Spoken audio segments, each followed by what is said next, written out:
Blue Yeti has been the go-to USB microphone for many years. Did you know that you can connect your Blue Yeti with your camera to record high-quality audio for your videos? Well, today I'm going to show you how to do just that. Let's get into it. Now, a quick disclaimer here that this video is not sponsored. I've purchased the mic and the camera and everything else with my own money. So the first thing that you'll need is the Blue Yeti, of course, and the second is the camera.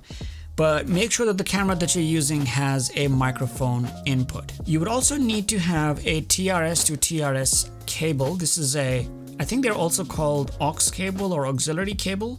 So this is the cable that will connect your camera to your Blue Yeti. To power the Blue Yeti, you would need the USB mini cable that came with the mic. Alright, so I'm going to be using this Sony ZV-E10, and probably you should be able to hear me with a really bad audio. So the first thing that we will do is power the microphone. Now this is a USB powered microphone, so we'll need to power it on. So for whatever reason, you would need to connect the Blue Yeti to a computer via USB. You can't just plug it to a USB wall charger or a USB power bank. Not sure why that's the case. I've just connected to the Mac Mini that is out of the frame.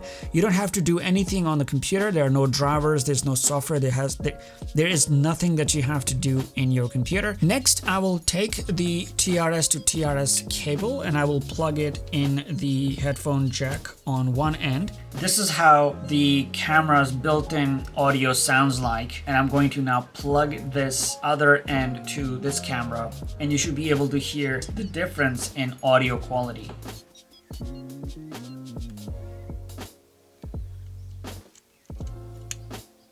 Alrighty, so I've plugged in the Blue Yeti to my camera's microphone port.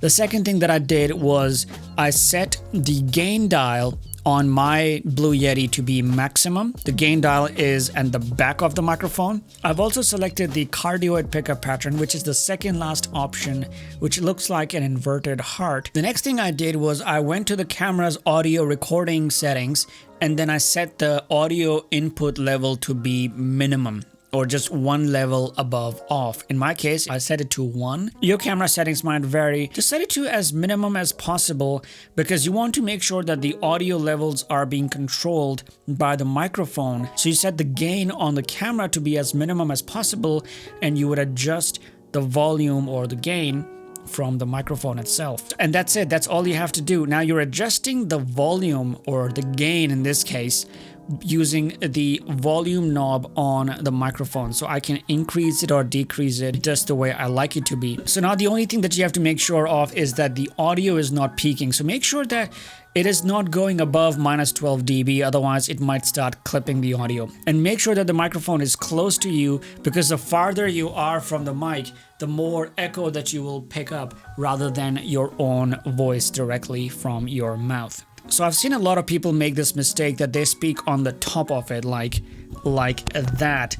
And keep in mind that this microphone is not supposed to be used like this. So you need to talk to the side of it, and the side where the mute button is where you would need to be talking at it. This is only if the cardioid pickup pattern is selected. Otherwise, there are stereo and other options. Now you need to speak on the side where the mute button is only if you've selected the cardioid pickup pattern, which I think is the best option for you to select when you're the only person recording the audio in this situation. I'll do a deep dive into the polar patterns of this microphone in a separate video, but for the sake of this video, we're just sticking with cardioid pickup pattern because I'm the only person recording the audio here. If you don't have a Blue Yeti and if you have any other USB microphone, I think most will work. The only requirements are, number one, that it has a headphone jack out so you can connect it to your camera. The second requirement is that it has a physical volume knob and not adjusted through software. You can still use it with software, but then you would need to have your computer right next to you